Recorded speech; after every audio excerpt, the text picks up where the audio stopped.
Welcome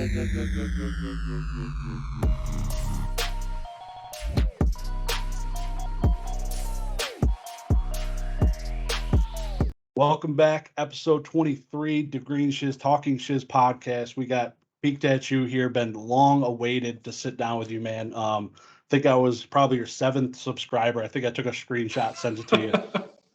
But Yeah, gonna you have are. all of your stuff linked down below. Big fan of what you're doing, what you're collecting.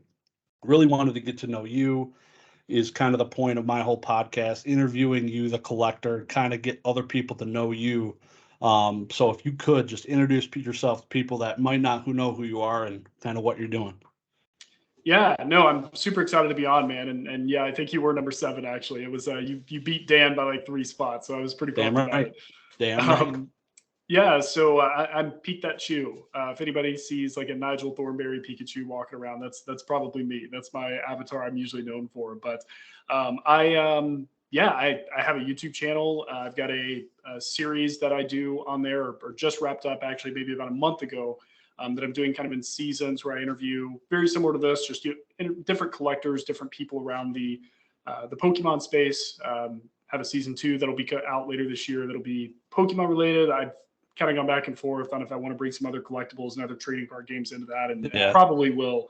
But yeah, just really engage in the hobby. I buyer, seller. I dirty flipper, whatever you want to say, like occasionally. But for the most part, just really engage in the hobby in as many aspects as I can. I just very recently started doing the content with YouTube, but before that, buying and selling. Primarily vintage. I've recently gotten into some other TCGs and still do buy vintage and things like that. But overall, just kind of a little bit of everything. Try to be engaged as much as I can. And the community itself is, as you know, really great. And, I don't think a day goes by I don't talk to, people like yourself in this. So I'm really, really excited to be here. And I so appreciate you having me on, man. Yeah, this is a little bit different because I get to meet you in 2 days, maybe Friday. By the time this comes out, maybe like 24 hours. Yeah, it's gonna be great. Yeah, exactly. So that'll be cool. Yeah. So that'll be sweet. That'll be a little different from all the prior ones, really. But yeah, so obviously Pokemon started in 1999. This isn't 1999. Did you jump back into it, whatever, 4 years ago, 2 years ago, or kind of what's your kind of timeline with collecting? So really what I did, so I had, classic story. Everybody says classic story. Grew up in the 90s. I'm 32, so I was born in 90. Literally, like that decade was my entire childhood, which was all Pokemon and dominated by it. Our schools even banned Pokemon cards because kids would not stop bringing them. So was into that for a very long time until, maybe I got out probably 2003. Pretty much teenage years, as every, wannabe cool kid, did back then. Jumped back in. I want to say I had to go back on eBay to see, because what I did is I didn't really grade cards or anything like that. I just thought one day I'm going to go buy some cards that I used to look at as a kid, some Japanese vintage promos that I just absolutely loved, that I looked up on dial-up, which is still funny to say to this day. But I want to say it was maybe October of maybe 2019, I think, is actually when I started actually buying again, with no intent of selling. Really, I just wanted to own the cards. They really were affordable back then. One of my first purchases, if not my first purchase back when I got in, was the 1998 ANA Airlines Pikachu and Moltres and Zapdos folders. So, because I used to love those cards as a kid, and at 12 years old, your allowance only goes so far, and you could not buy things from Japan as easy as you can now. 100%. So we got back around October 2019 was really when I re-engaged, and kind of steamrolled it a little bit. Just went into Discords, started talking to people, learning more about the hobby. E4 was a big part of that, being able to really just learn even more than what I looked at as a kid, about certain cards, finding new promos. And at that point, the itch was scratched. It was like, okay, this is lit. I've got to go find this, and keep it going. So, I've been in it for, I guess that would be, 3 years almost, which is pretty crazy to think about. It does not feel that long. So, right. Yeah, that's crazy. So you pretty much from 2003, do you have your childhood cards, or is it all kind of gone? So I still have the beat up ones because I just can't bring it to myself to get rid of them or do anything with them. They're sitting in the same box they were that I got them at my mom's house in. So, but actually the first cards I did grade when I actually first graded cards at the $10 price point. I might've been even less than that when I graded them. I can't remember with PSA. were 2 childhood cards. So it was a first edition Shining Gyarados, and then a 1998 birthday Pikachu. So I graded both of those. The Gyarados came back in 9. The Pikachu came back in 10. Damn. Sitting in a binder and stuff for like 20 years. Yeah, I was that kid who I sleeved everything as a kid. I just wanted them to be in the most pristine condition. So not every card survived. Yeah, I've been told like you're a weird kid. I was like, I don't know. I just, if it was shiny, I was like, I got to put it in a sleeve. So I graded those, and I sold both of them. Those were my very first sales when I got back into it. And the Gyarados was the first one. It sold for a whopping $330. Great deal. If anybody remembers pricing back then, that was, decent, right? And that was where really the selling aspect came in. I just thought to myself, like, people pay $300 for a Pokemon card. Like, I had no idea. But ended up doing that. The Pikachu I ended up selling for like $1,200 right after that. So I was like, I kind of want to do this now. Like, I enjoy these cards. I enjoy buying them. Then there's money to be made, and I can buy the rarer promos that, are way outside of my price point right now, or at least work up to them. So I had the childhood collection. The good ones are gone, but the old ones, I still have them. They're scratched. They look like somebody just threw it in a bag of keys and just shook it up forever. So, but yeah, I still got them around. That's cool. Yeah, I have one childhood card. I don't know if you've seen it, but basically it was a base unlimited Charizard, and I did like a pedigree on the back, put like my initials and put childhood on, so my kids don't throw it away when they but they probably inevitably say, Dad's gone, let's get rid of this stuff. Yeah, Dad's gone, we'll get rid of this one card. Hopefully everything else is sold, but yeah. Did you pull that out of a pack? No, my dad bought it from like Traverse City, Michigan at some sports card show. The guy had it in like a screw-on case, and right. It was how cool though. Yeah. As I say, I have yet to meet one of the cool kids who pulled a Charizard as a kid, because I never did. It just didn't happen. But I did pull the Shining Gyarados though. I did pull that.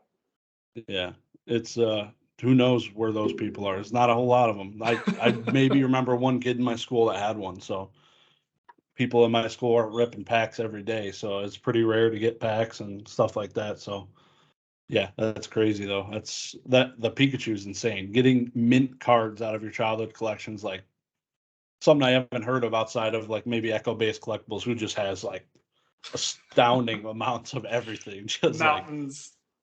Just mountains of stuff, man. It's that's crazy. I wish. How long did it take you to find the Uyama Pikachu, your favorite? I think I saw it in one of your stories as like one of your favorite arts. Yeah. So that that was one of the, I don't even know what they call them on Instagram, but it's like, add your photo to this theme. Yeah, I saw that. Yeah. As of right now, that's definitely one of my favorites. The Uyama actually didn't take long. It's a fairly readily available card. Even at a 10, you can find probably 5 or 6 listed on there, usually at a time. Mine was a PWCC auction. I just happened to get a really good deal on it. I always love that card. Vending Series is some of the coolest Japanese art they've ever done. And I love the very nostalgic, cartoony art style that Uyama did with that card. I mean, it's just because a lot of the cards, they try to make Pokemon look as cool as possible, or just as badass as they can be, right? And which is good. Like, I don't mind that, but like Pikachu does not need to look like cool. And I just thought it was really funny that the island theme with it, just the way he's drawn his face is just completely like, he looks like a little Pikachu Buddha or something. And I just absolutely love the card. And it's I think it's come down a little bit in price, but it's still a fairly generally expensive card. I think it runs like $800-900, something like that in a 10, because Vending Series is so difficult to grade a gem at 10 because they're usually peeled and all of that. But it was just one of those things that I would farm PWCC in the monthly auctions. Like, I don't buy as much in the weekly anymore, but monthly was great because you could just scroll through, and if you put in the time, maybe put an hour into it, I would just sort by earliest year, and I would keyword promo, and I would go through every single thing up to like 2007 is usually where I'd stop. And I saw it and just was like, I'm going to get into Yama's Pikachu tonight. Like, this is what I'm going to get. So didn't take very long, but I was glad I finally pulled the trigger because it had been on my radar there for a little bit, to be able to pick that one up. Yeah. No, that's a sick card. I was lucky enough. I bought a collection, and he must have been like you because he kept all of his cards mint. It was in a binder with no sleeve. And it graded really? a PSA 10. And it graded a PSA 10. It was crazy. So that's pretty surprising with that cardstock too. No sleeve, just raw in the binder. Probably a 3-ring if he's a normal kid. It was a 3-ring. I got that a PSA 10 and the Japanese Lugia PSA 10 from Neogen. His collection was like, it was amazing. Seriously, it was good amazing. on him. That's amazing. Yeah, it's sick. It's cool, man. I thoroughly enjoyed all this crap. It's too fun. Keeps me busy. So where did PeekDatChu come from? The name. So I didn't have I was engaged in the hobby for a long time before I had any sort of social presence. Yeah. Even with like Discords and stuff like that. So I was just thinking about like a name. It's really funny because I don't think anybody's ever asked me that. I just was randomly thinking about like some funny like name, and I was just going through my brain like I'm trying to even think of some of the others. They were so dumb. Sigh My Duck was one or something, like just random things like that. And then I was just like, peek that card. Like I was watching some show and they were like, peek that somebody over there. And I was like, PeekDatChu. I was like, there it is. I was like, I'm just gonna roll with it. So send it. And yeah, it just randomly came up with it. I just thought it was hilarious. And somebody's like, dang, PeekDatChu. Like not the name, but like peeking a Pokemon card or something. I just thought it was really funny. Yep.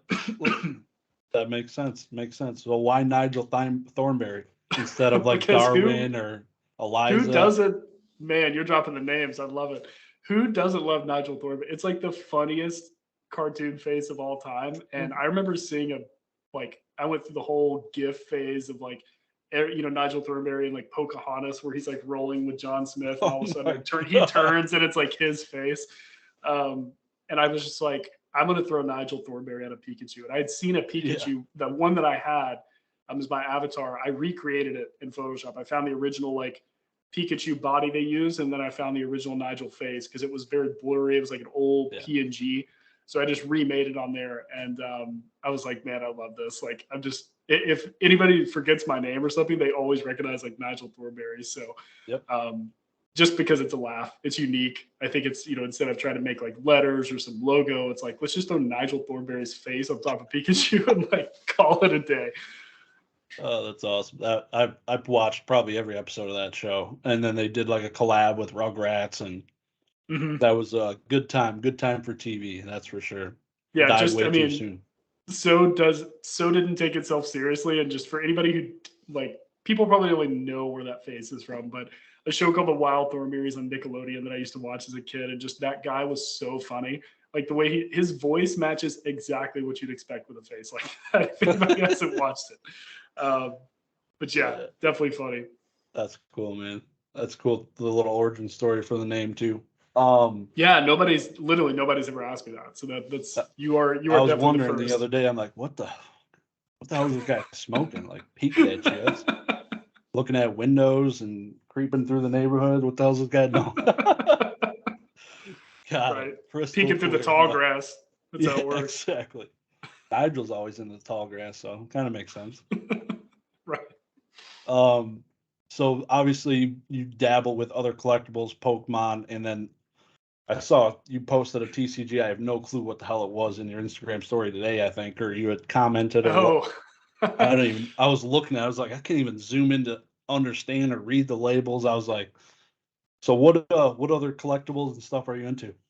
Yeah, so what you saw, I actually posted that tonight. It was a person who bought my Zelda cards. So they were Zelda gold foils that I just got back from PSA. Yeah, so I did a PSA return, like Denver Collectacon inventory preview or reveal, I think is what I called it. I want to say I did it last week. So yeah, I dabble. I'm not, Jake level or PK where I'm buying every show that I've ever seen and like all of that. Really the ones I'm in right now, I'm obviously in Pokemon, but Dragon Ball Super has been a big one for me because I love Dragon Ball. I've watched all of it, fan mangas. Like I don't read them, but I've seen all the stories online, like YouTube videos and people, narrating it.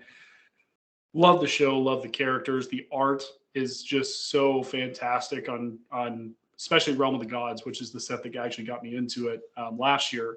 But just a phenomenal set and a phenomenal card game. So there's Dragon Ball Super specifically is the biggest one. Zelda, I just really started thinking like, what other IPs would I love to see in a card game? And then I just started searching. So I looked at all kinds of random ones. I tried to find like Kirby. If you ever, you're a big video game guy. I loved Kirby Superstar as a kid on the SNES. Like I played that and beat that so many times, and just different things like that. And I thought like Zelda. I played so much Zelda as a kid, like. And everybody loves Zelda, like the music, the games, like they never fail, right? So I was like, where are the cards for this? Like I would imagine that would be a TCG. So I ended up finding there were 2 released ones that came out by a company called Interplay, which I think they made like the My Little Pony CCG as well. Nice. Their website is like absolutely awful. Like no way it's been updated. You will not have the lock saying secure if you visit that website. But they had one come out in 2007, which was themed around Twilight Princess, which I never played. I only played Majora's Mask and a little bit of Ocarina of Time. But the 2016 set that they came out with, which is what I have, is all of the games up to that point and arts from all of them. That's cool. Yeah, just very awesome. Actually, shout out Radar, Pokemon Radar. He's the only other person I know that even knows about this TCG or this CCG and like has posted it and opened it. I mean, that guy's opened literally everything. But yeah, I just ended up buying I actually got 3 master sets, which the booster boxes are almost impossible to find. There's maybe 4 or 5 I've seen that have been posted this year. $500 minimum is going to be what you're going to pay for a booster box to that. And so what you saw the post, just to kind of round it out, was a set of what they call gold foils, which are the chase cards for it. So there's 9 gold foils, and there's 1 guaranteed per box, but you don't know which one you're going to get. So yeah, finding those in a full set, especially graded, is incredibly difficult. So I ended up grading 3 sets of the gold foils, so 27 total, basically 3 sets of 9.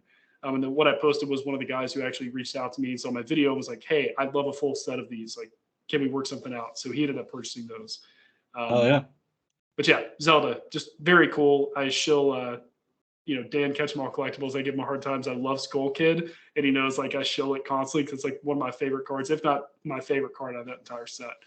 But primarily that and Dragon Ball Super is really primarily what I'm in. I've got some hero cards. I've got some MetaZoo stuff. But primarily the stuff I really am interested in are really Super and Pokemon, for the most part. You had mentioned before we started recording CGC video games, stuff like that. So do you have stuff you're thinking about sending there or getting into that now? Or so I've followed the video game market for like a long time. Like I love the idea of sealed video games as display pieces. It's part of what like I enjoyed about your videos when I first found you. It was like, oh, I can see like stuff in the background. That's amazing. So mainly it's like Super Nintendo games I used to play as a kid, like maybe a couple of N64, obviously GoldenEye, something like that. But that's the hard part that I haven't actually purchased them because the ones I want are very expensive. And I can only imagine what CGC is going to do now when they've started grading. I mean, I think they're really going to change the game and take probably a good portion of business away from WATA, because WATA's had its controversial moments, I guess, let's say, pop reports, things like that. So I think that, I will eventually like start getting some stuff, but those are not, I don't want to enter that market as a seller, a buyer seller. I want to enter that market as 2 or 3 games that I played as a kid that were my favorites and just have those as display pieces. Which, Killer Instinct, all-time favorite. I actually was listening to a cover of that theme song today in the car. So nice. Love that game. Love that soundtrack. So Killer Instinct on the SNES, the gold version of Majora's Mask, because I had that as a kid. And what was the other one? I think Kirby Superstar was actually the other one I have on my watch list. So if I can get those graded, I'm good. Anything 9 and above, that's all I care about. So won't be dabbling in there in the buying and selling market. I think it's a little saturated for me to enter and come in and start buying stuff. So, but as a collector, absolutely love the idea of them. Yep. Yeah, I'm the same exact way. Not in the selling game of video games, but it's definitely people can do it. It's crazy. I think CGC is going to do kind of what they did in the TCG game, be a good number 2, a really good number 2 for grading. Maybe grading a lot more modern than WATA, or kind of like they do for the cards. And Just have a much better pop report because God, it's terrible on the other side.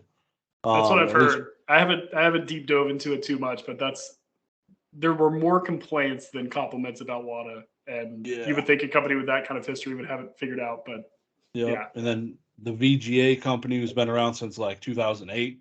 I don't even think they have a public pop report for everything right now. So it's there's a lot of growing that's going to happen in the next few years. So it'll be cool. But hopefully the prices keep coming down so I can keep buying more and more games that I like to keep. So it's What system? I just watched your CGC video, which if anybody hasn't watched that yet on Shiz's channel, please check it out. It's really informative and awesome. But I saw a lot of PlayStation 2 games in that one. So out of all the let's say all the graded games you have, is that the system that most of them are on? yeah. I do have the two NES games, Super Mario 3 and Ice Hockey, but pretty much most of my life was PlayStation 2. Okay. Literally. I had a PlayStation 1, but I feel like that was short lived. Like we had a NES and then we had like a PlayStation 1 for like a couple years and then we got a PlayStation 2. So I probably got a PlayStation 1 towards the end of its life cycle and got a PS2 like early on and just that was my life. Yeah. Well, Until I hey, got a job at 16. shout out the NHL hits, dude. Man, I played so many hours of that game, and it was such a fun. That NBA Street and NFL Blitz Oh, were like the best combination of games in that time yep. period. Yeah, NBA Street Volume 3, it was too much fun. Those Yeah. games they hit different, that's for sure. They don't make them like that no more. Literally, what you could do in those games was ridiculous. So fun. Yeah. Yeah. It's good times. I have a PlayStation 2 with a loose NHL hits that I turn on time to time, so it still happens. Me and my boy Yeah, play it every once in a while when we get a chance. It's a good that's time. so cool. Yeah, I still have my Super Nintendo. It's actually in my cabinet behind me. Um, that and all my childhood games. And I've had three game sales, like just the cartridges, which I had no idea people like. I'm assuming master collectors or something, but like I'm selling them without a box. Like I had one game, my most recent one is it's called Final Fight 3, which apparently was at the very end of the SNES's like life cycle. And I think that sold for like $180 for the cart only. Yeah. And I was like, because I remember looking them up, so I had no idea. I had like Spider-Man, Justice League games. Like I won't sell my Killer Instinct. I'm just gonna hang out of that. Yeah. But I remember looking and just being shocked because I thought it was only graded games that really got a lot of the buyer pull out there. But I started looking more into it. It makes sense because a lot of these master collectors, they'll buy the loose box from somebody and then they'll buy the cart from somebody and then they'll put them together and that's their like display. Yep. It's Yep. just a really fascinating like market, and there's so many lanes that you can be in if you ever wanted to actually go into selling in that.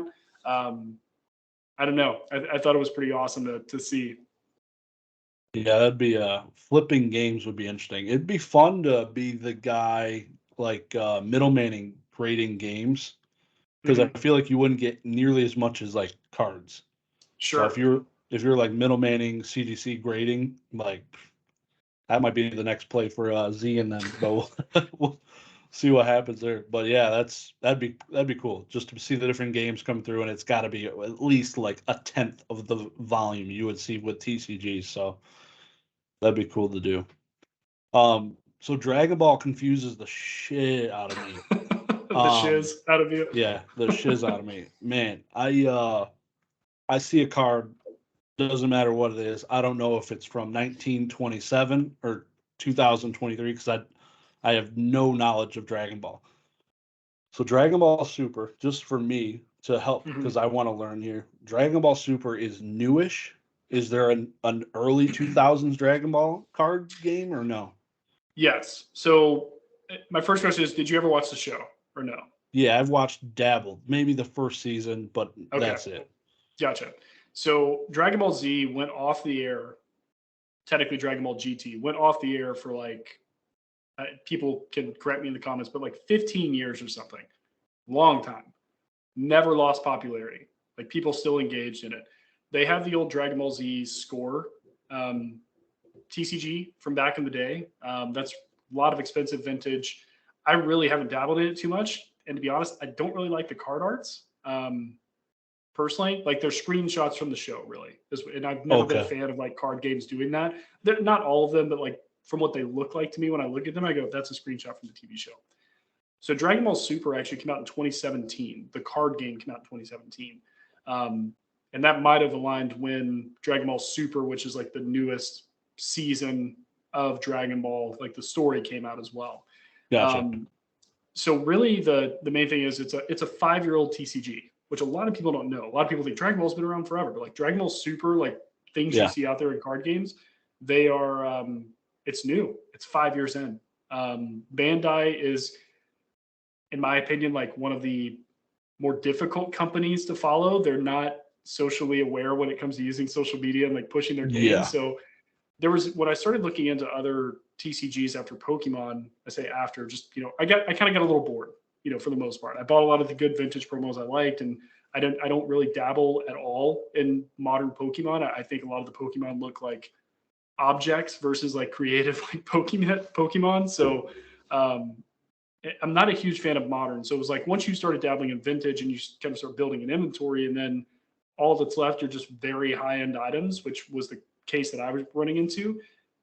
Not that I didn't have anything to buy, but I was like, I kind of want to look around. You know, let's see something else that might be not even necessarily a play, just something I could really enjoy. So what I ended up finding, you know, I looked at Dragon Ball because that was the other thing as a child. Like I just absolutely loved. You know, I've seen it all. I still watch it now. But the main thing that got me in was the card art. I was like, this is so next level when it comes to compared to Pokemon, in my opinion. And not saying one's bad, one's good or anything like that. It's just, it was so refreshing to see. And like the amount of detail and texture and their hollows and stuff they did, I was just like, this is an uncommon card. Like, why does it look like this? Like, because I remember when I first started opening stuff, I didn't know what the hit was. Yeah. I was just opening it and I was like, oh man, I got this. And it's like a 2-cent card, but it looks like a $50 card in Pokemon, you know? So that's really what got me first. But as I started looking into it, it is very confusing initially to understand like what hits are and like what the rarity scopes and everything are. I explained it a little bit in my Collectacon reveal, but basically they just have 4 tiers of like rarity. It's basically going to be called a super rare, which is SR in the corner. They have special rare, SPR, secret rare, which is SCR, which is the one that everybody chases. Then they have God Rare, which is the most recent thing that just started with Realm of the Gods, which is one of not their most recent set, but the one before the most recent. And that's the big chase. That's like 1 per 6 to 10 cases. It's like crazy rare to pull. The most expensive card in the set, the rarest card in all of Dragon Ball, usually, outside of like World Championship stamp promos and stuff like that. But really, it's just fun. It's fun to open. If you're a fan of the show, or if you've ever seen it, the art is like fantastic. Like characters that, you know, you'd never expected to like look cool on a card. Like, I don't know if you know Krillin or if you remember him, like the little bald guy with like the freckles on his head. They made cards that made him look like a badass. And it was like, this is amazing. Like, this is so cool. Like it's one of those TCGs I started getting into because I didn't want to throw away the bulk. I was sleeving reverse hollow commons that will never have value because I was like, I don't want it to like mess up. And that's really what like, I just got bit by it. I was like, I've got to like jump into this. There's a God Rare chase. I'm going to pull this. And I did pull it out of the Realm of the Gods. And I actually still have a case of the newest set that has a God Rare as well, a God Rare Bardock. But I haven't broken the second case. The first case, I did not pull it, but I've got another one back here just in case. But overall, it's the most modern product I buy, but it's only 5 years old, you know, so it's like, you can look at old DB Score. I know Jake Pokenomics, he's really into Score, has a lot of it. I know Retrospecs has a lot of Score stuff as well. He likes a lot of the Dragon Ball Heroes cards, which I like as well, but I just think it's a lot easier for me to understand like set cards with modern releases now that are English, because a lot of those other ones are Japanese. So that's a very long-winded description of it, but it's just a fun TCG. It's got a great player base, a very, very engaged player base. A lot of Pokemon people started moving over to it. I kept seeing people go, I've got Pokemon to trade. What should I buy? Like asking us questions. And that's what did it for me. I was like, I'm in. Like people are already getting curious. Like I've got to start buying stuff and like trying to make this happen before it gets expensive. Yeah. Is it popular in like Facebook groups? Are you in any of those? Huge, Like, yeah, huge in Facebook. Those groups specifically post. I get more alerts about posts in those than any other group I'm in. yeah, And I don't really engage in the Facebook groups. Really, I just try to see like occasionally if a rare card comes up. Most of the time, it's like for Worlds competitors from Pokemon. Like they'll post in there like, "Hey, I was a competitor. I've got like 87 tropical winds. Do you guys want them?" Like that's what I'm hoping for. yeah, It doesn't happen, but yeah.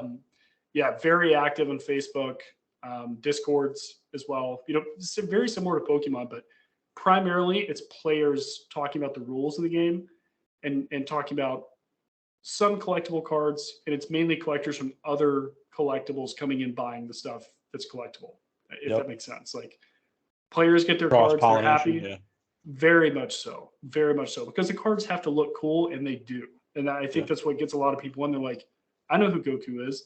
That's an amazing looking art. Like I want to look at that. How much is it? $100?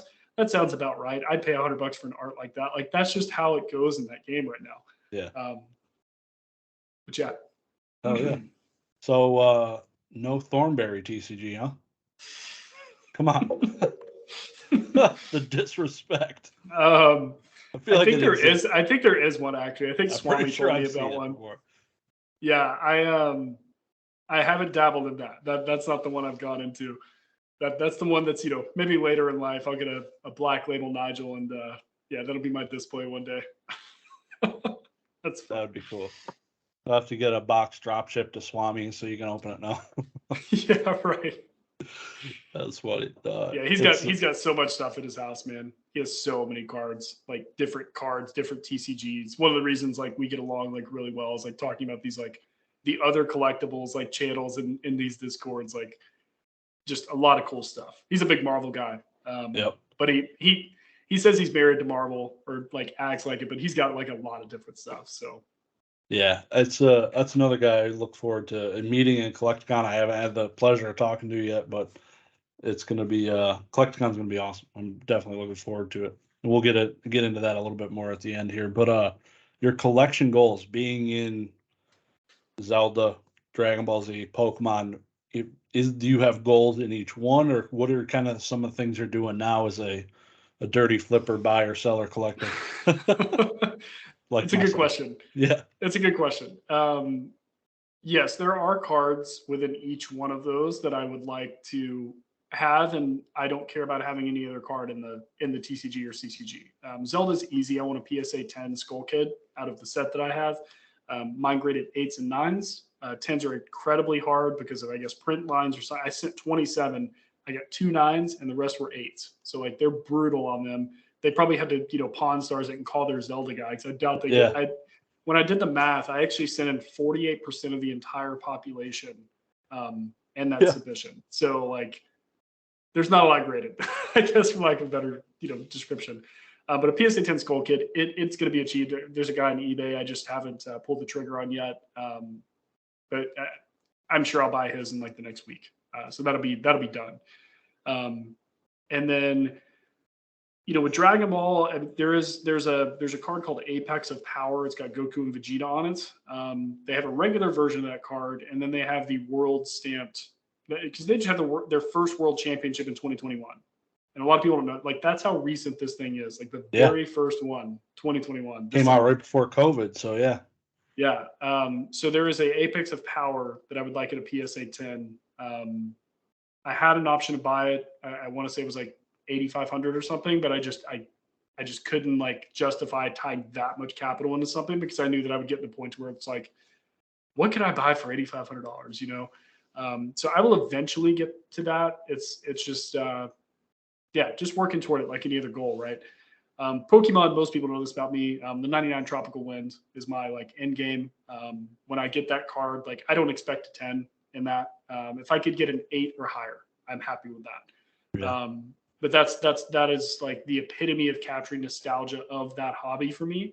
You know, it's the first like world tournament or whatever you want to call it. The art is like that classic, kind of how I reference like Uyama's like very cartoony, like nostalgic art. Like it's just it's a perfect card, like to me. Yeah.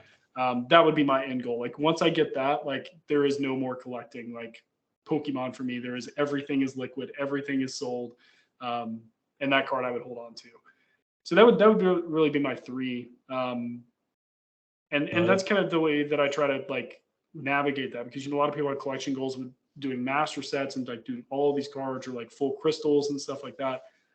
I just force myself to narrow it down to one expensive card, and that's all I care about. Like if I can get that, that's my grail. That time stamps me in that hobby, and I'm good, which is not common, surprisingly, for people that I talk to.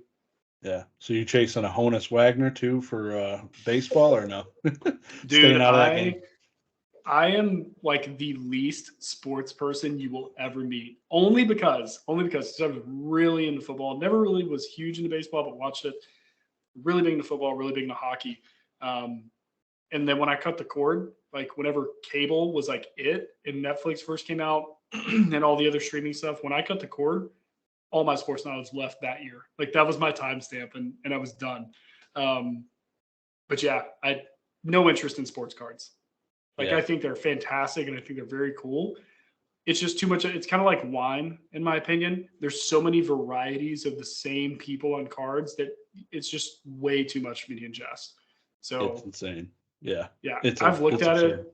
I've seen those guys. Oh man, what is their YouTube? It's like something cardboard. Cardboard Addict? No, I don't know.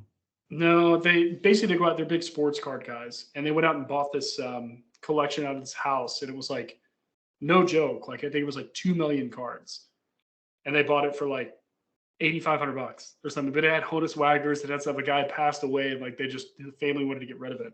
And yeah, like I remember seeing them go through it. They're like, this is wax, this is that, and I'm just like, I can't even, like, you have to be an encyclopedia to do that. I just do not want to dedicate the time. Like, I need chronological sets, and that's it, you know. No interest in sports on my end. Some modern rookie cards have like 100 variants across 3 different printing companies. Like, I'll take my Gretzky rookies, my Eiserman, the 90s and before is so much easier. Just Jesus, I went to the baseball card exchange for the first time this past weekend in Indiana. Oh, that's cool. And I got to see the guy. He was walking into the side of the warehouse, the "we got duped" guy. So I got to see him in real life. So that was cool. I didn't say hi or anything because I was in my car, but I'm waiting for him to open. But that would have been an amazing guy to have sign a booster box, by the way. I know. Yeah. That would be. You guys wrap this? I know. That'd have been some good content. Just walk in there and get his auto. Like, can you sign this and just make it out to duped? Yep. Walk in there with like a UPS priority box. Would you authenticate this? Just see what he says. He'd probably slap the crap out of me. Business is thriving though. They got a brand new building like down the road that's dedicated to retail, and the sports cards in there is just absurd. Like the Pokemon, probably rightfully so, is a very small portion of that now.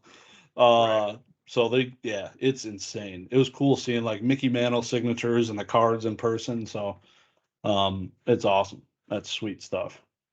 Yeah, a lot of history behind them, and it's cool that they're real people on the cards. Like I do like that. Yeah. Because I think, even the autograph market, like people are wanting like not as much like voice actors and stuff. I mean, I think for some, but like they're wanting like illustrators. They're wanting to put a sense of like human into the card, so that's one thing that sports naturally has, and that's one of the things that I think is sort of a reason also for the autograph market, is because people are looking for like, well, if somebody did sign this, who should it be? The voice of Charizard? Like, no, like let's get a sketch, let's get a Rita on this, and for the people who aren't just trying to flip, like the people who actually enjoy these things. Alec Pokemon is a prime example. Swolepoke's a prime example. Just cards and adding kind of the human element to like, I know who drew this original image, like treating it like art, I guess is really what I'm getting at. But yeah, sports kind of has that, it's, you're the guy on the card. Can you sign this? Yep. It's pretty cool. Yeah. So you're talking about Dragon Ball. I don't think I've ever seen a Dragon Ball card in a CGC slab. I see a lot of BGS. What is your preferred grading company for that type of card? PSA. All day. Unless it's a black label. Like PSA is my preferred grading company for all TCGs and CCGs personally. I'll take a shot at a black label every now and then, but CGC is not a company I agree with. Nothing against them. I think they do great. I think they have phenomenal pricing. I think that they turn their stuff around quicker than most, if not all, the other big guys. I just don't like the look of the slab, and the resale value is not there. And that's no fault to them. I think CGC 9.5s have done really well and have come up a ton, but it's because people crack them and send them PSA for the 10. So until there's more of a balance in that, if there are actually two players who hold value, I think I could see myself grading more with them. But it's PSA all day, unfortunately. I mean, they a lot of people complain about them. Obviously, the backlog stuff happened.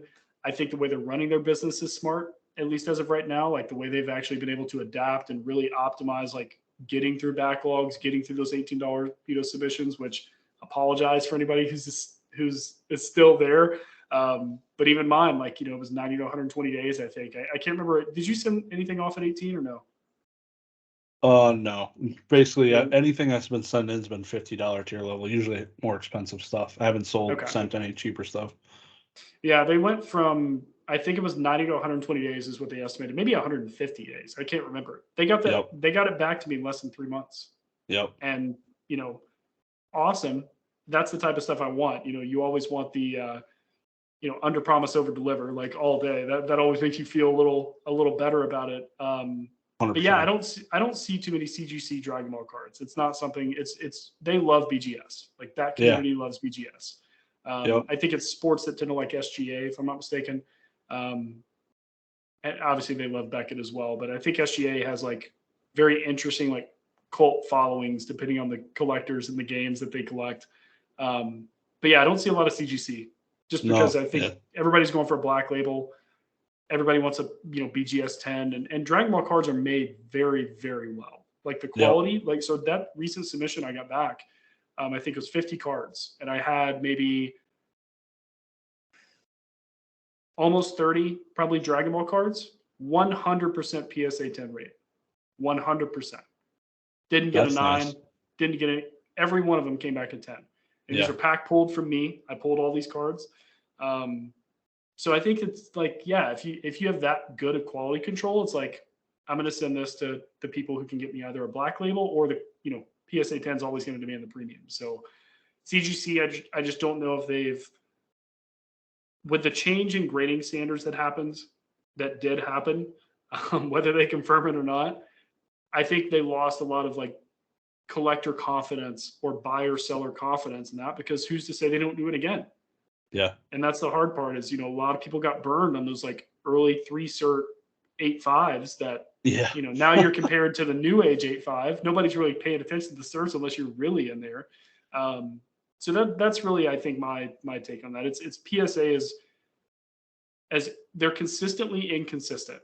Like I know what to expect from PSA. I can see their grading scale. They surprise me every now and then, as all grading companies do, but overall, I can usually look over a card pretty well and guess like this is going to get a PSA X.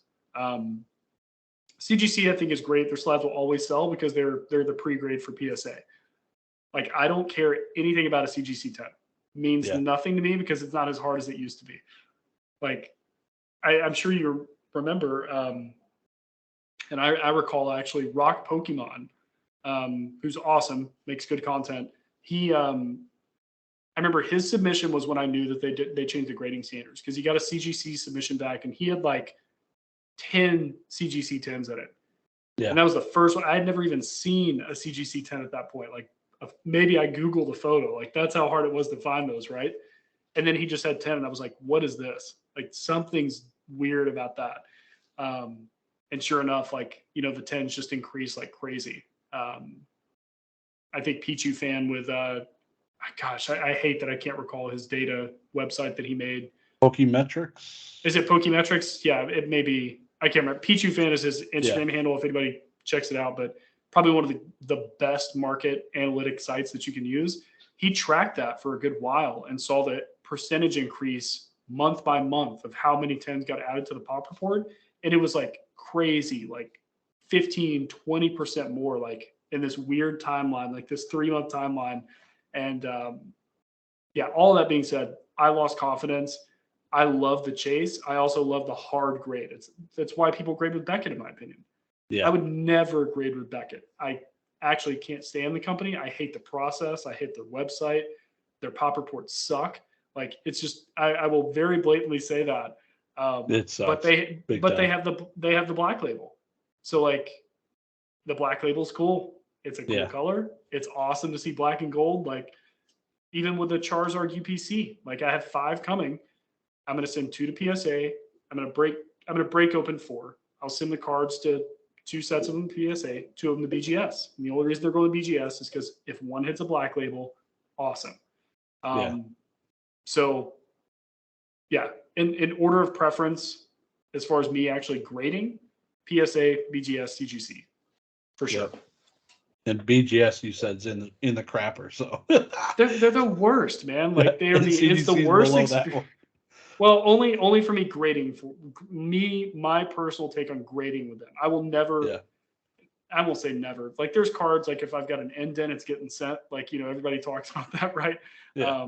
I can see that. But as far as me actually taking cards that I know are meant and sending them somewhere, they're not going to CGC, because I'm not going to lose my value. Like, why would I do that? If they come back at CGC 10, great. But a CGC 10, to my knowledge, and I'm sure there's a lot of outliers, a CGC 10 generally will not outsell a PSA 10 for whatever reason, even if it's a more minty card. Now, if it's 4 quad 10s on the subgrade or whatever, maybe, depending on the card. Yeah. But PSA 10s across the board. Like, I'll give you an example. So I told you about the God Rare from Dragon Ball Super and that Realm of the Gods set, first ever God Rare they ever released. So I pulled that, graded it with BGS first, which is my only interaction grading with them, which is why I will never do it again. It was awful. Got a 7, no. 9.5. Missing, it was 3 10s and a 9, or not 3 10s, I'm sorry. What did they give me? Maybe it was 2 10s and 2 9.5s or something. I'd have to look back. But I got a 9.5 from them, cracked it the next day, sent it to PSA, got a 10. Great. BGS 9.5 God Rares sell for around $2,000. 25, I won't say 2,000, about 2,500 bucks. Raw God Rares sell for $2,000. There's a $500 difference with the BGS 9.5. Yep. I just sold my God Rare PSA 10, which I don't think I've told anybody that. I just sold it for $4,100 in a PSA 10. It's the same card. Yep. Like, that's it. Even the BGS 10s go for like $3,500. But PSA 10, for some reason, it just goes for a premium. So that was just another example of people buy the grade. I mean, they buy the company and they buy the grade. Like, that's what it is. So, yeah, I've just seen too many examples of that. Like, time and time again of just PSA 10 or bust. And that's unfortunately the world we live in grading. Sorry if that was a ramble, but yeah. No, you're good. That's good, because I'm right on the border of both. So CGC and PSA I use depending on what condition card I'm holding, essentially. So if I'm holding cards that have a chance at a PSA 10, no effing way it's going to go to CGC, because the odds of getting a 10 is still terrible. And even if you do, there's no premium. I mean, there is a premium, but it's not a PSA 10 premium. Yeah. Yep. So I do send PSA 10 quality cards to PSA, but if the card is like, it's got whitening or something like that, I know it's not getting a 10 and I want to grade it, it'll go to CGC just because it's faster. And they are way more lenient on giving you a 9 or a 9.5. Mm-hmm. There was I just finished my Heritage live stream. There was several 9.5s that had whitening in like 2 corners now. That's getting lenient. They're selling pretty good. So that's usually if I'm flipping the card, but I like the way their slabs look. You don't, but yeah, I guess to each his preference. But if I'm flipping, I'll go whichever company's going to give me the highest grade, which if it's below a 10, then it's going to probably go to CGC most of the time for me. Well, I'll tell you what I don't like about their slabs. It's not the color. The color's okay. I don't mind it. Yeah. It's they're rounded slabs. It bothers me. Oh, the corners? I don't like it. And the I edges? want square. Like, it just makes it feel more expensive to me. I can't even describe it. And actually, BGS has the best slab I've ever had. Their slabs are awesome. Yeah. Like really good, heavy. Like it really feels like you got like a trophy in your hand or something. PSAs are like the lightest, but you ever had ace grading? I hope that was a collection buy. This was a gift from a fan, so shout out to my that's boy even Moe. cooler. That's But even cooler. he's from the UK, I believe. But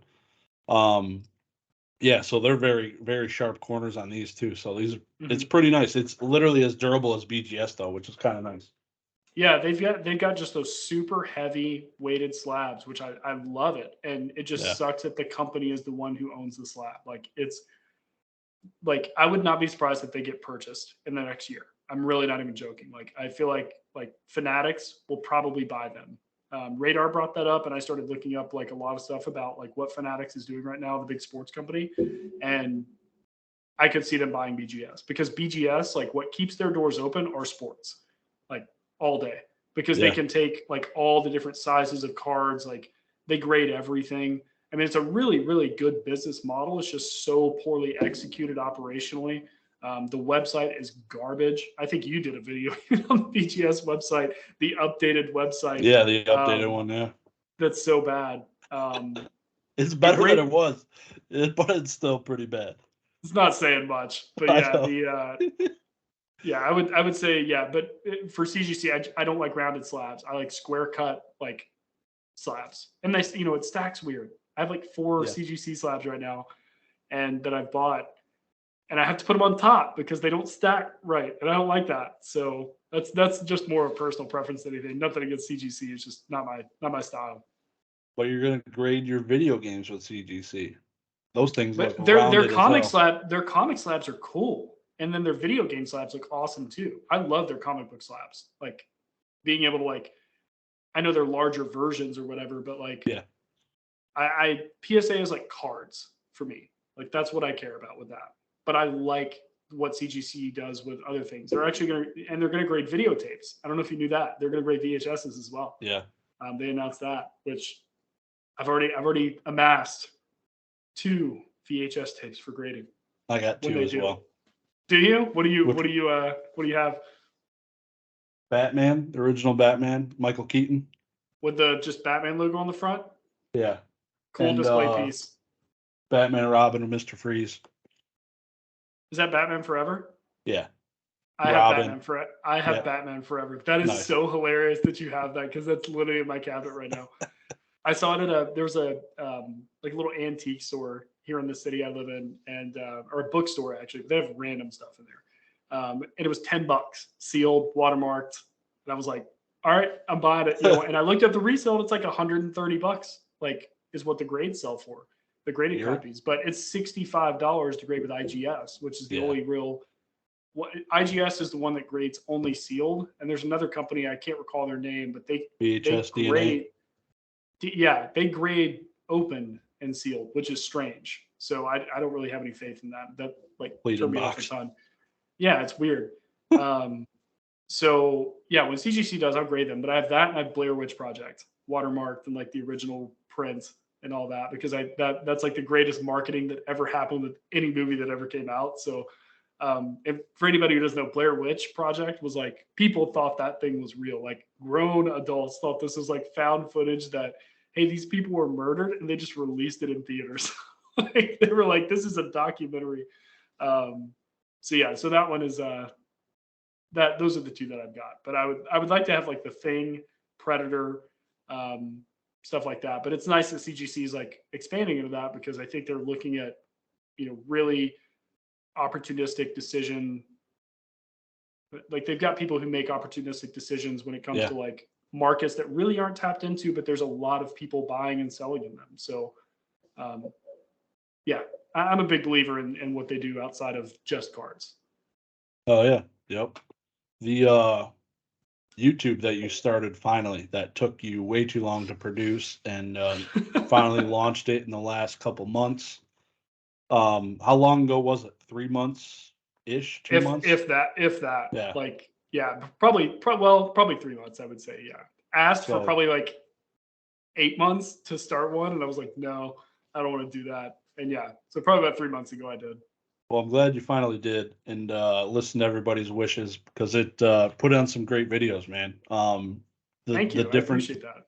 yeah, the different people you had on was awesome. Just getting to talk to see them talk, it was just it's always good and refreshing to see the guys in the community, guys, girls. You got a season 2 coming out or no?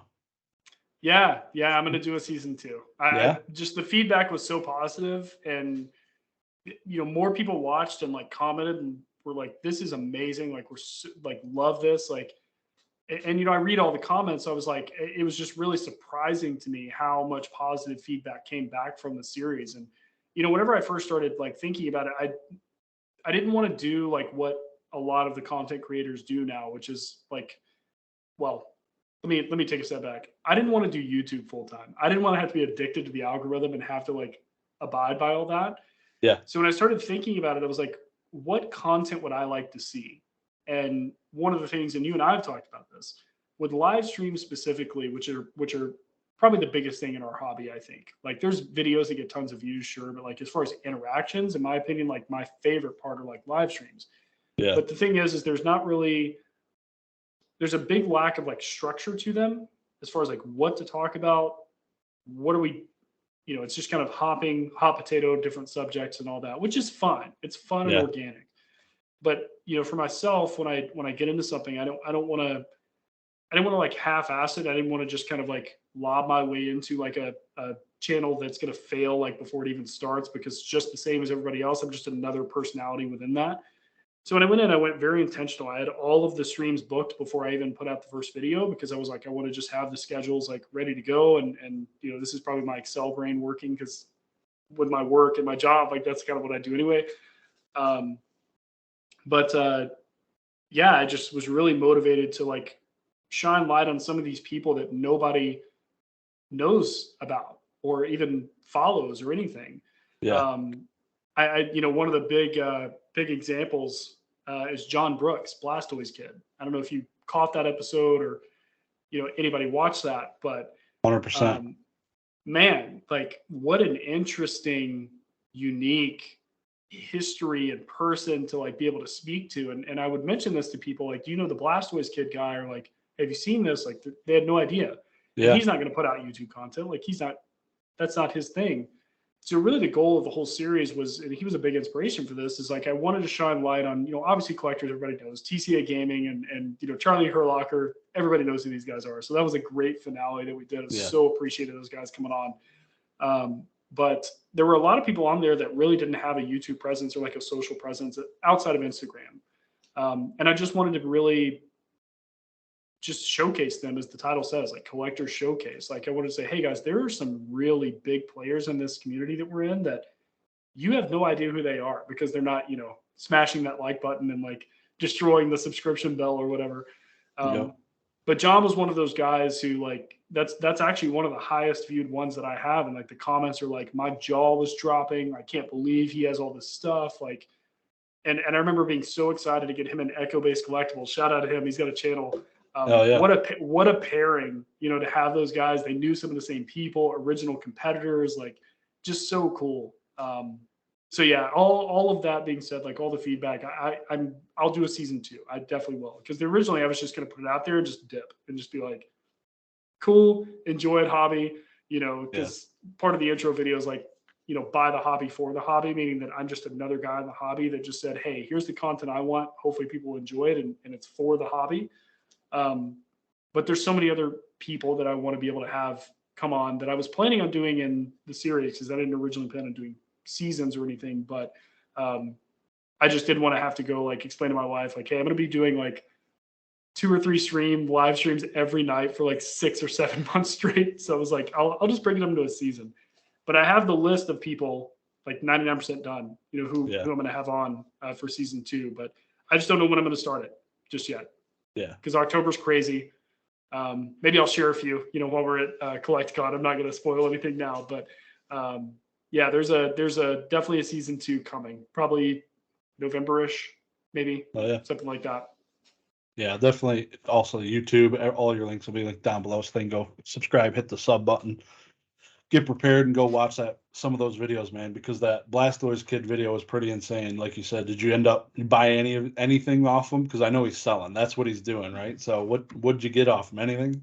I didn't try to bug John too much with stuff. What's funny is him and I are in the same industry. So he Real estate? yeah. So Yeah. I do software sales for. He's a CEO of a property management and other. He's got like 4 businesses. He's a really just talented business mind, and he doesn't have the time to really catalog or do anything, you know. So I didn't want to bother him too much. And realistically, like unless I was able to actually fly to his home in Yeah. Florida, like that would be the only time I would actually like do that. But he does have a partnership, I guess partnership, quote unquote, with Dick and James, who Aesthetic Chimp is another person that's on the episode. He's very involved with them and you know does all that stuff with those guys. So Dick and James, if you do want to actually buy something from him, you can reach out to him directly, but it's going to be difficult. You know, he's a busy Yeah. guy. But there's more than a few things I would love to buy. Really, the number one thing out of everything he showed that I would want the Tropical Mega Battle imitation that's framed. That's all I care about. Like everything else, I'm, you know, kind of up in the air. I mean, they're cool cards, but like, you know, no offense, John, it's just not worth the trouble to go back and forth and like do that. I'd Yeah. rather just like stay cool with them and you know be friends and you know do all that because I'm not your favorite buyer most of the time. You know, I don't lowball you, but I'm very direct and very like, this is Yep. it, take it or leave it. Okay, I'm done. You know, so I didn't want to have to go through that with him. Yep. But I know a lot of people want to buy his stuff. I think he got like 400 followers or something crazy after we did that live stream. So people flocked to that dude, and they all want his stuff. Yeah, I can imagine his DMs were probably not doing well after that. He was I can't even probably imagine. yeah, it's awesome though. Yeah. Definitely followed him right after that on Instagram just to check him out, and it was cool. Somebody new for me to see. So YouTube, obviously you're doing it. Season 2 coming out. Great. Appreciate it. That's awesome. So you're buying and selling. It's basically like it is like a business. You had mentioned you have an LLC. I have what is a sole proprietorship. So when did you make that change, or why an LLC, or when did you decide to do all that? This was in July, actually, of this year. You know, I mainly did it for tax write-offs for the most part, just because I work from home, but it's odd when you're a W-2 employee that you can't write off your home office and like different stuff like that. It's strange, you know, the man always gets his. So Yep. that's really what it came out of because the sales revenue made sense to do it, you know, and that's one thing that I don't really hear a lot of. Everybody's scared to do financial advice and like all of that. You know, I'm a little less sympathetic. I think if you are going to make a decision like that, like just, you know, go watch a finance channel. But if you are curious about people in the collectibles market, like who do that and share that, you know, information and maybe recommendation to an extent, Catch 'em All Collectibles is probably the best example of that. Dan, spreadsheets, sales volume, cost basis, like really shows you what he does. And he's a sole proprietor as well, I believe. But yeah, I just did it mainly for tax write-offs and the revenue that I was doing. I was like, if I'm going to do this, like, I don't want to pay taxes when I buy stuff off eBay, because that's the biggest thing that people don't realize is like, even if you just start a business and, you know, again, there's a lot more detail involved in it. Like you should definitely spend like probably a month, like really researching how Yeah. this works in your specific state. But one of the things was I was tired of paying taxes on things I was buying to resell. So that was number one. Number two was being able to write off my space, all the things I spend that are related to this hobby, just different stuff like that. So I think there's a threshold that everybody has to subjectively like decide for themselves, like how much money am I selling annually, where I think that I could actually make this like a growth opportunity for myself. Yeah. You know, last year and revenue wise, I think I had between 50 and 60 grand in revenue sales, with like 85% profit or something. I mean, I'm sure people blew me out of the water last year because of the boom, but those numbers spoke a lot, you know, when I really looked back at them and I, you know, this year is going to be somewhat similar, you know, to an extent, but it's just one of those things that, yeah, I mean, in making that kind of money, it's like it's harder to dodge taxes. It's harder to do under the radar with that type of Yeah. setup than it is just to follow the rules, and like your write-offs make up for a lot of it, in my experience, especially in volume selling, because originally I was against that, but I've more accepted like the 50, 60, or really $50 to $100 price point of selling stuff. I don't really sell anything lower than that, but 50 to $100 at the floor, and kind of unlimited to the top. That's really what I tried to scale to. So Yeah, this my first year as sole proprietor is similar. It's basically just the write-offs, and I see I'm spending all this money. I need to make sure that I'm not going to be getting wrecked by all my sales, and probably not even that profitable as a business. We're looking at my bottom lines. I'm like, all right, so I'm gonna be paying 30% taxes on about $12. That's not bad. So I bought Right. way too much shit this year. No. But no, it's all good, man. I definitely highly recommend. There's different people out there, YouTube channels. Not Your Dad's CPA is a YouTube channel I'd recommend. Great phenomenal channel. Yeah. Yes, absolutely. He Follow actually him for a while. he just quit his reseller business. I don't know if you caught like his last video, but he quit his reseller business and he's doing just CPA work now. I guess his YouTube probably blew up enough and he got bajillions of clients. So, but yeah, highly recommend him. I've been linking it all over because the dude's awesome. But yeah, he was in the reseller business and he can give you some answers and some YouTube videos. So do some research. It's save you a lot of money and make you some money. It'll basically make you money having a CPA. So Absolutely.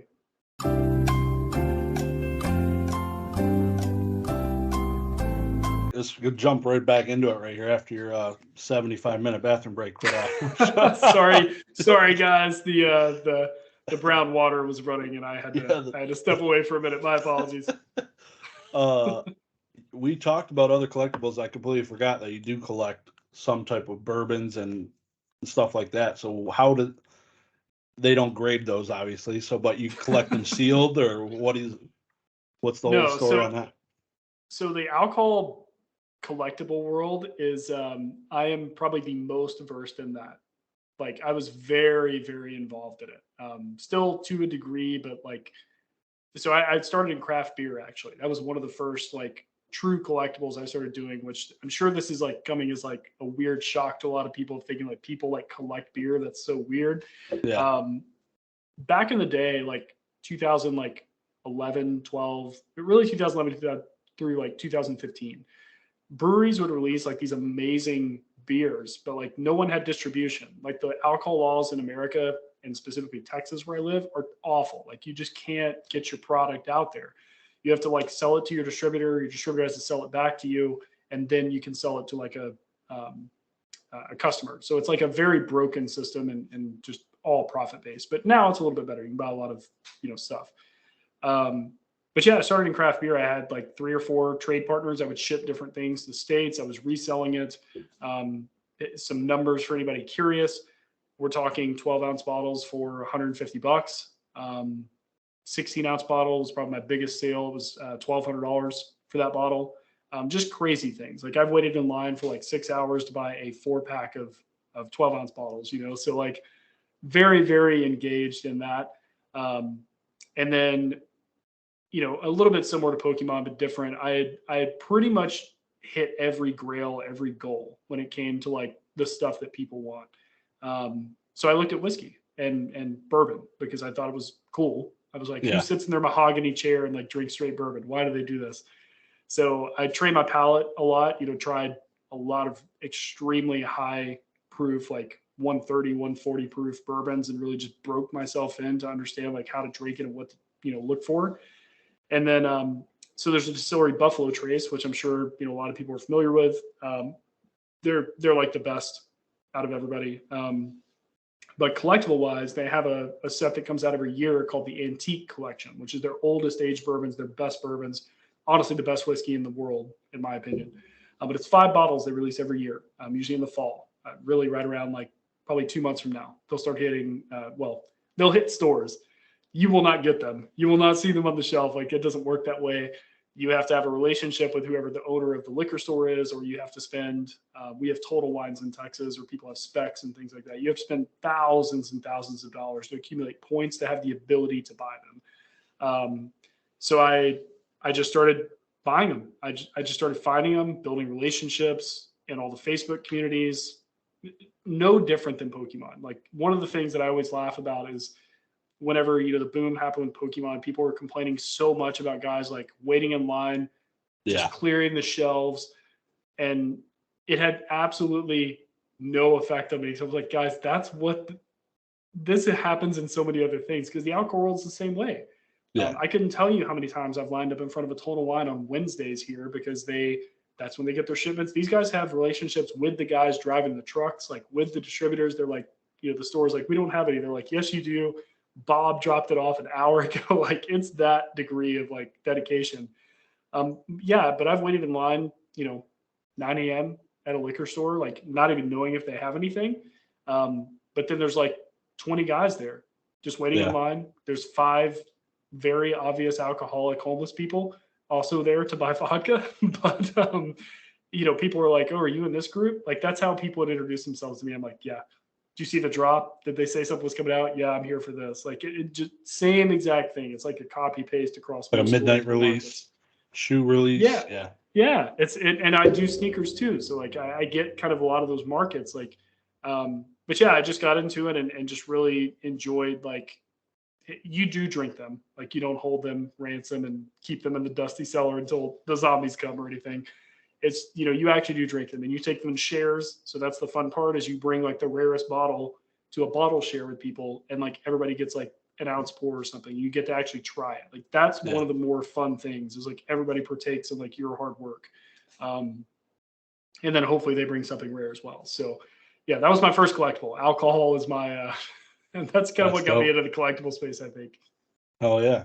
Yeah. You need to see a picture of your liquor cabinet in Denver. Take a picture of it. Just let me see it in person. I can do that. I've had people come in, over to our house, and like, especially my wife's friends, and be like, are you guys drunk all the time? Because there's just so much like in there, I guess, compared to most people. And I'm like, no, I drink it, but it's only, I work from home and don't really go out because I have 2 kids. So it's like, I get to just enjoy it, like on these streams, everything for the most part. So yeah, there's 2 Collectacons in Texas next year, so parties at your house.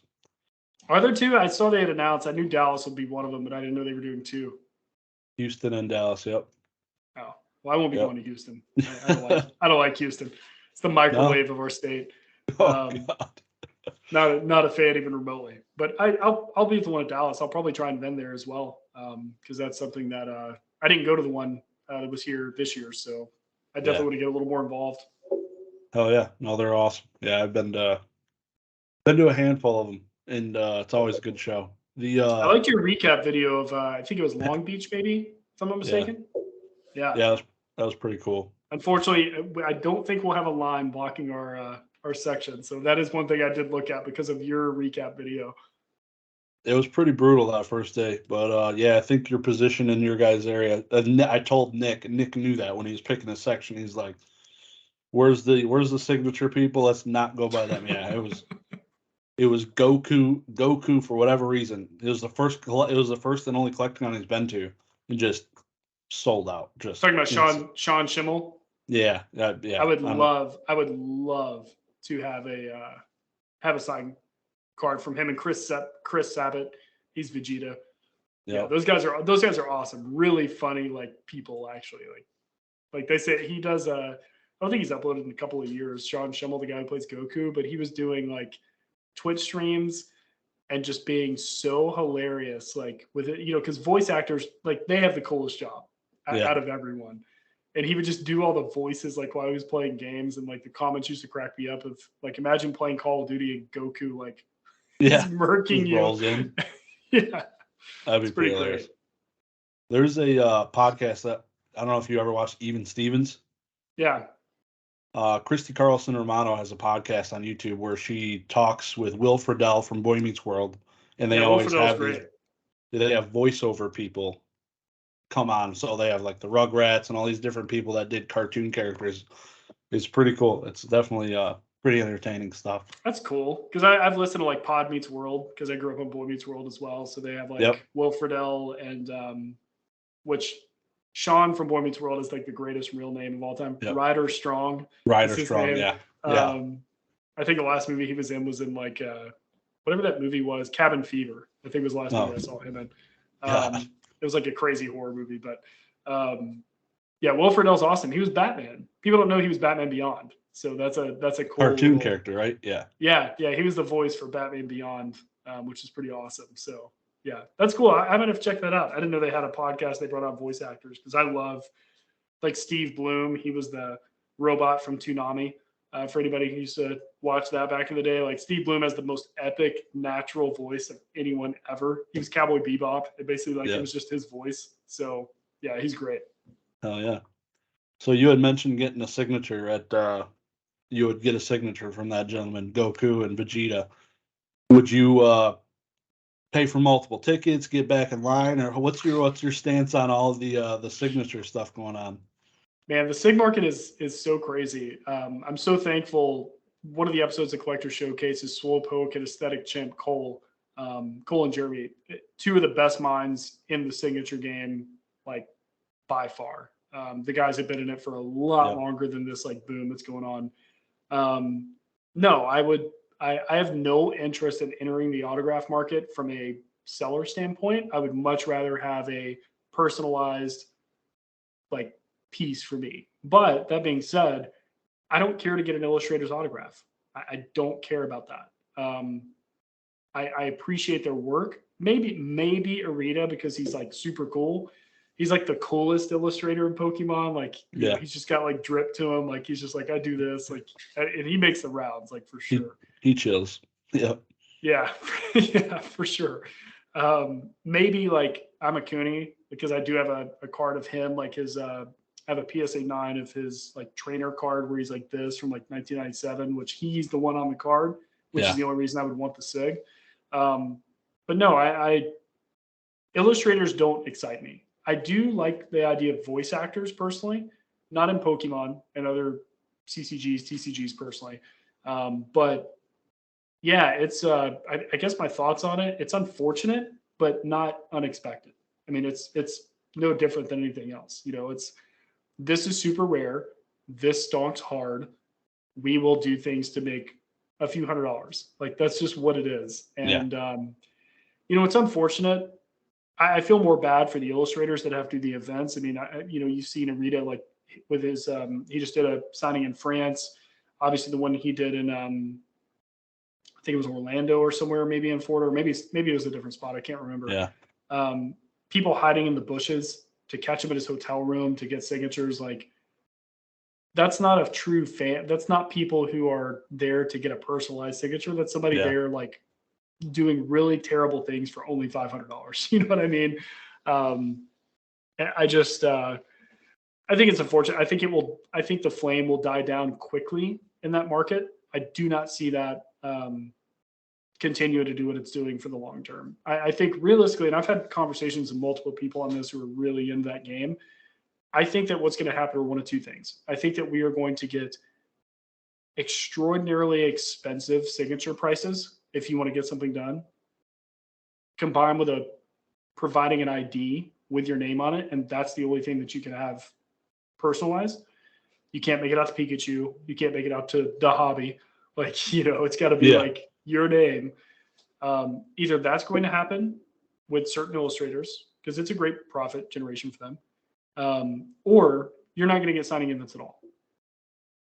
Personally, I think that probably the latter will be the case for like 95 to 99% of the actual illustrators. I think Arita will continue to do his tours. I think he likes doing that. It's a great moneymaker for him. As far as everybody else, I don't know if we'll see even 6 months from now. I want to say a year, but I'll even say 6 months from now. I don't see signing events increasing, even remotely. I see them decreasing, and I see them being extremely expensive for people who want to do it because it's completely unfair to like have 20 signed cards because you have 20 people holding your line spot.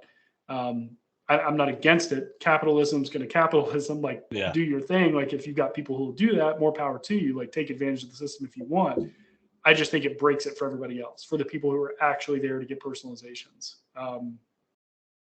That's my thought on it. Yeah. What about you? I'm curious from somebody, I don't know if you really deal a lot in signatures or you're familiar with it before the market really exploded, but I'm curious what your thoughts are on it. I like money. But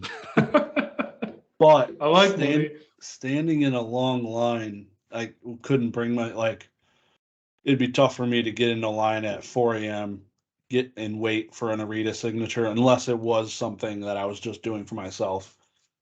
The people that I could think of that I'd do it, and I posed this question to somebody, maybe it was on the Pokey Flips podcast. I was like, who would you wait in a 5-hour line for to get a signature? And I was like, man, it's a short list. If anybody, it was be like a couple of Detroit sport legends that either have passed away or are about to pass away. Or this is their last 5 hours. Exactly. It's somebody that probably can't even sign their freaking name. It'd get like a PSA 4, something like that. But it's I'm a fan of it. If you like it, personalize it. Like I didn't even think about personalizing. I don't know why, it wasn't even a thought of my brain. But I went to Collectacon and got Kaiba, the voice actor for Kaiba for Yu-Gi-Oh.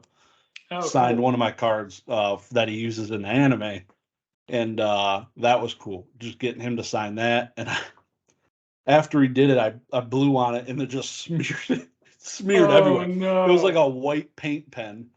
So I was like, well, that's effed. It's unique. Yeah. And not that I planned on selling or anything. I thought it was cool. It was $50. I think everyone there at Collectacon's $50 for a signature. So they were for Arita in France, at least, because I know that Aesthetic Chimp, which if anybody doesn't follow him on Instagram, like whether you're into autos or not, follow this guy. He is so versed in market analytics and just a very, very intelligent guy. And we did an episode together. We talked for like 2 or 3 hours after that ended, and just a really smart guy. He'll be at Denver Collectacon as well. So like definitely will introduce you. Like he's a cool dude. Crazy collection, collection. The stuff he hasn't even posted. But the big thing with him is he middlemans, like he will have you mail you his cards or their cards to him, and then he will go and get them signed for you. $500 a signature is what you have to pay for him to do that. So when he went to France, because he actually flew to France to do this for people and just go in general, and this was in like he got back like maybe last week, and he'll be at Denver Collectacon. So like this dude's making the rounds. But yeah, whenever he was at the Arita signing, I think by the time he got to like actually get his card signed, I think he said 27 Charizards had been signed by that point. Like crystals, like first edition base, like really expensive cards. And that was one of the things that I found interesting, that he was like counting these up. And I think he said that maybe like after day one, I think it was like if you took the percentage of how many people got stuff signed, I think it was something like 42% or something of all the cards that were sketched out and autoed were Charizards. And it's like, I'm not saying that people don't just want their Charizard signed by Arita, but that's the thing, is like a $50 signature on a card right now, I think is a steal, because I do not see them staying at $50, because this will bleed into other markets. Like this is going to happen. Yeah. It's probably already happening, because once Pokemon's proven that people will pay like, the record-breaking sales for like auto stuff, it only makes sense that it's going to bleed over into the other TCGs. And I think if you can get something for $50 now, like, and you want to do that quick flip and you want to flip this stuff, like get as much signed as you can, because I don't see them dropping below $250 for like a personalized signature, and maybe adding $100 for a sketch, like at least when it comes to an illustrator. So but crazy data that he shared about that stuff. Like one of the things he mentioned is like, people gave Americans so much like hardship for like doing all these things that we did in the Arita signings, but like Europe is no different. Like there were like just as many terrible bad eggs like in line who were like cutting and like hiring people and all of that. So it's a crazy market right now when it comes to this.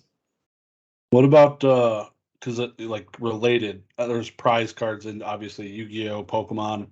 I was thinking about I wanted to buy this Yu-Gi-Oh prize card called Crush Card that sold for $15,000.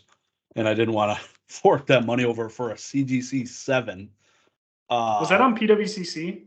That was Heritage last signature It auction. was Heritage. Okay. And I might have seen Trade Natural. If you follow him on Instagram, he might have posted. He does really good market, like auction stuff like that on stories.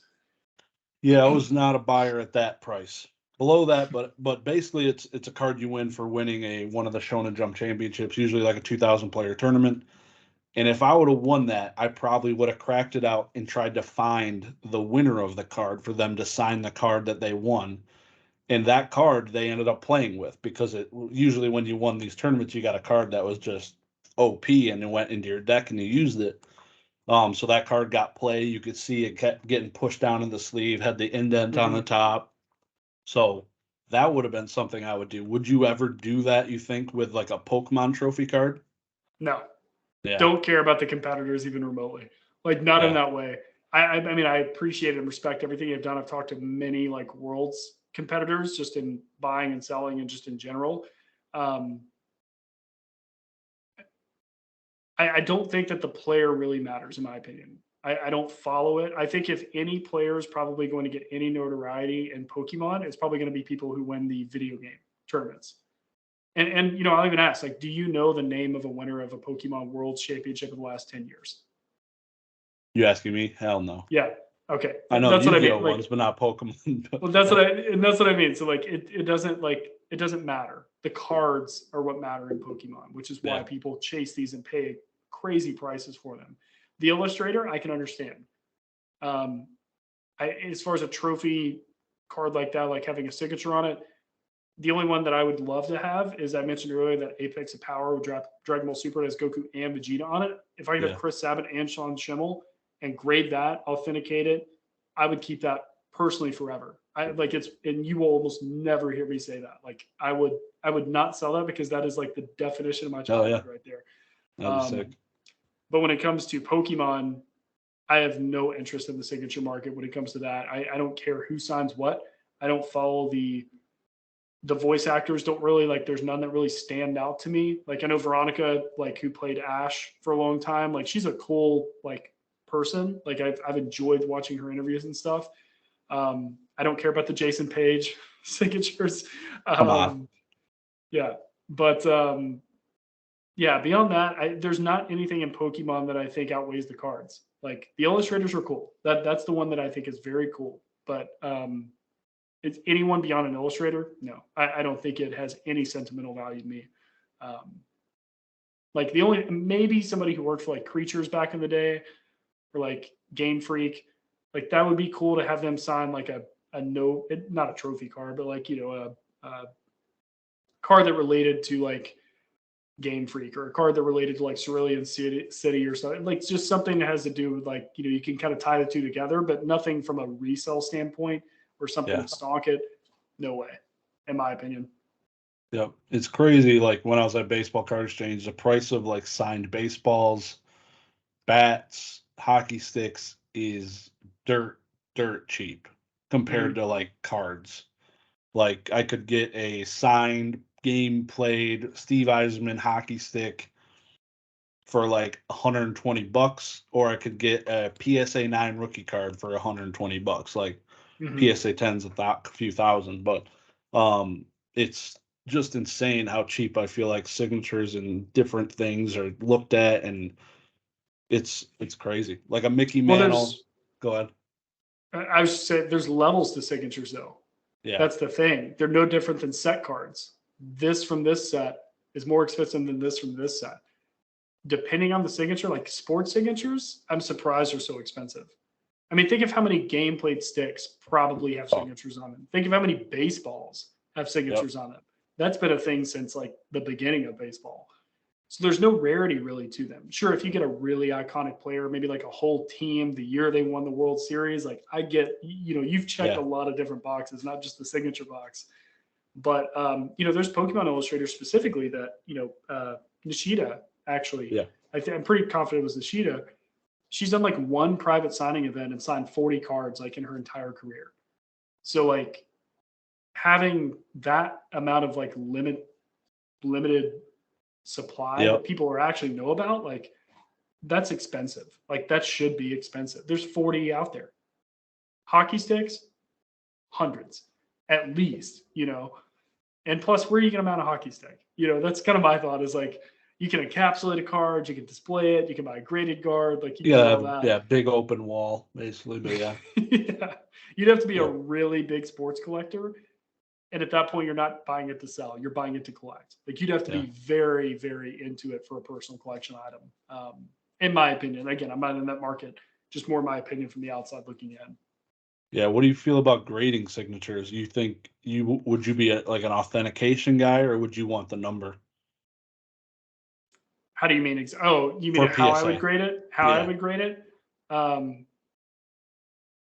Like, are you shooting for that PSA 10 signature, or are you just gonna be the guy that authenticates it? I don't really care like about that. I'd want it authenticated because it's already hard to get an actual real signature authenticated accurately through PSA. I take an authentic signature and a grade on the card. I actually like having the grade on the card with the signature authenticated. I think that a lot of people like just authenticate the signature and don't say anything on the card. Like I'm not interested in that. I want to know the quality of the card no matter what, if it's going in plastic. Yeah. So I would say, grade the card always and then authenticate the signature. I don't need a 10-10. Like it's great if you do. I mean, if you really have a 10, dual 10 like that. Swolepoke just posted a card he picked up. It was I can't remember which Charizard it was. I think it was a Crystal Zard. Auto 10, Gem Mint 10. Like that'd be beast mode, I mean, that's just insane to me. But as far as me personally, for something I would actually have for a signature, which like I said, would just be PC for me. Authentic. That's all that matters. I mean, really, like who's going to say like the stroke of the pen's not good enough at a 9? I'm going to go for a 10, that's just how I feel about it. That's my OCD would kick on and be like, really, dude, you gave me an 8. Like, what the hell's going on here? What the hell are you doing? That's crazy. Well, then plus you get into the point of like, if you do get something signed, you're directing the person signing on how to sign it and where to sign it, and don't let the ink hit the end of the card. Like, and it becomes less about the signature. And the only reason to care about that would be if you were going to resell. So like, if that's the goal, it makes sense. But for me, this maybe proves that point. Like, I don't care about reselling in the signature market. Like, I would rather have something cool that's signed, cool story behind it. And I don't feel that way about a lot of things in cards. So like, it's a very unique, like specific thing that I would care about. Yeah, man. I'm gonna bring it into probably this last topic because it's midnight in where I'm at. It is. This is I'm at where is it? I'm on 11. There we go. 11. Yeah, you're spoiled. Yeah. But right? Wanted to talk to you about vending and Collectacon and all that's coming up. This is your first time vending at a Collectacon, or what? Both. What's your first both. Collectacon, first vending, all of that. So the only event I've been to is Lee's pop-up shop. Okay. Yep. So what are your thoughts? You got your own full table, or are you splitting a table? What are you taking to sell? Or so I've got probably 80 something slabs that I'm taking. I want to bring raw cards. I don't think I've got a binder in my closet. I'll have to look. If I don't have a binder or pick one up, I'm not gonna have raw cards with these. I'm not gonna bring them in the shoebox. But I'll have 80 something slabs. Probably 1 or 2 sealed pieces. Maybe because the problem is when I go in Friday, because I get there Friday around 4:00. I leave Sunday around 6 to go to Vegas for a work conference, which Vanilla Ice will be in both of those. Yeah. Which is so great. It makes me so happy. Backstage pass for this weekend, right? I'll meet him. I mean, vendor pass, like I'll meet him this weekend, and I'll mention it. I'll be like, dude, I'm going to be at that conference too. Like, so great. Which is like the biggest real estate, like property management conference in the country. And he's like keynote speaker. So it's awesome. Anyway, I digress, but yeah, I'll have like, right under 100 slabs ready to go, all varying price points, but realistically it's going to range. Bottom is probably going to be 60, 70. Top will be $3,000, something like that, maybe. That's going to be about that. The bulk of them are going to be in that 100 to probably 300 price point, I would think. But mainly slabs. I might bring a couple of like sealed boxes just to kind of check out, see if people want to do that. Some Dragon Ball loose packs I've got mainly to open. I don't really care if they sell. Like I just want to open it with people who haven't ever opened it before. Friends of mine, not just randoms, just to clarify that. But yeah, that's primarily what I'll be bringing. Just excited. I'll have Dragon Ball. I'll have Pokemon. I'll have Zelda. If I bring raw cards, I'll have hero cards. I'll have more Pokemon. I really wanted to bring in kind of a little bit of a jack of all trades and like really just have a good selection. Because I think our section is primarily going to be Pokemon, which is not a bad thing. But I think that first off, Zelda, people have never like been familiar with those ever. And I've had multiple people be like, I will see you at Collectacon for those Zelda cards, which I love because I'm a big fan of those. So that's something that people are really interested, which I like. Dragon Ball is a big one. I can't list them fast enough on my eBay. So I've kind of stopped that this week and just bringing them all to Collectacon because I think that people are going to be interested in looking at those, especially being 10s. But yeah, we're in section 36, right next to the Whatnots little area. So I've got a section with like Pokenomics, old school Pokemon, Pokemon DNA, retrospecs, a bunch of other people. But I've got so I originally had like a full table, but it's a half table that I just split with someone because they didn't want to have to buy an entire table. So I was like, I'll split it with you, dude. I think each table holds like 120 slabs or something. So, yeah, I'll have my business cards that I've got now that have my little Nigel on it. I was going to have my shirt made, but it was going to arrive here like on the 15th. It sucks. Like when I was ready to make it, I made the design and everything. It was going to have the Nigel Thornberry Pikachu on the shirt because I don't know how it is for you at events, but like people don't know your name. So like if I'm like, hey, I'm Colt, they're just going to look at me like, okay. If I'm like, I'm PeekDatChu, they're like, oh, like I know you. We've talked like for months, So I was hoping to have something to let people know, like, this is who I am. So I wasn't able to get a shirt, but I'll have business cards that'll just be laid out so people will be able to see like the Nigel Thornberry's on there, obviously. So, but yeah, I'm really excited, man. It's gonna be such a good time. I'm gonna have to do my best to like, sleep because there's so many things going on. I feel like after night one, I might be the only person in the section probably who makes it there in the morning, but. If anybody, probably. it's probably gonna be. I mean, I'm an early bird guy, and I'm gaining hours as well. Coming from Texas, so I'm ready for it. But yeah, if anybody watches this back and you guys are able to, come by. You're gonna be at Denver Collectacon. Come say hey. Like I've got some cool stuff. Just to have conversation too. Like you don't have to buy anything. Just if you want to come up and say what's going on. Excited to meet everybody. Excited to meet you. For the first time in person. Yeah. So. Yeah, we're gonna have a blast, man. It's gonna be a really good time. Yeah, I'm looking forward to it. I got a chest strapped camera I'm gonna be wearing, making some content. Oh, cool. So. Doing another Collectacon vlog. That's gonna be awesome. Yeah, this one will be just not as a vendor, so it'll be nice being able to walk around, actually lowballing the shit out of all of you guys, until it basically just tie up all of your time just by lowballing you the whole time. So. Not give you any chance to sell to anybody. Just sit there, just busting your guys' balls. That'll be all I'm doing. Like this one section's had this heckler the entire time. He keeps saying Ben $20. I don't know what he's talking about. I'm flying to Denver just to lowball people just for the entire weekend. Yeah, total awesome. Business trip. Which I will be buying there. So just anybody out there, like I don't have any specific thing I'm looking for. I'm not buying modern Pokemon, so you can kind of 86 that out if you guys are trying to sell me full art waifus. I'm not interested in that. Really just ready to, see some cool stuff, maybe outside of Pokemon. Like I'd love to see some like championship stuff, like from other TCGs. Would like to look at some One Piece while I'm out there. I'm sure people have a lot of that. Because I've actually never even watched One Piece, but I know of it and I like the card art and I think it's cool. Yeah. But yeah, I'll be buying and selling there. So it's, for what I will ask anyone watching back this channel, all the millions of people who watch it, because you're very popular. You're monetized. You're monetized in America. You're monetized now. Yeah. No jumper. No, you're second. Exactly. So, if everybody could just come buy me out of everything, all my inventory day one, that would be perfect scenario. I could walk around, do what I want, go buy stuff. That would be amazing. But, all kidding aside, I'll have some cool stuff.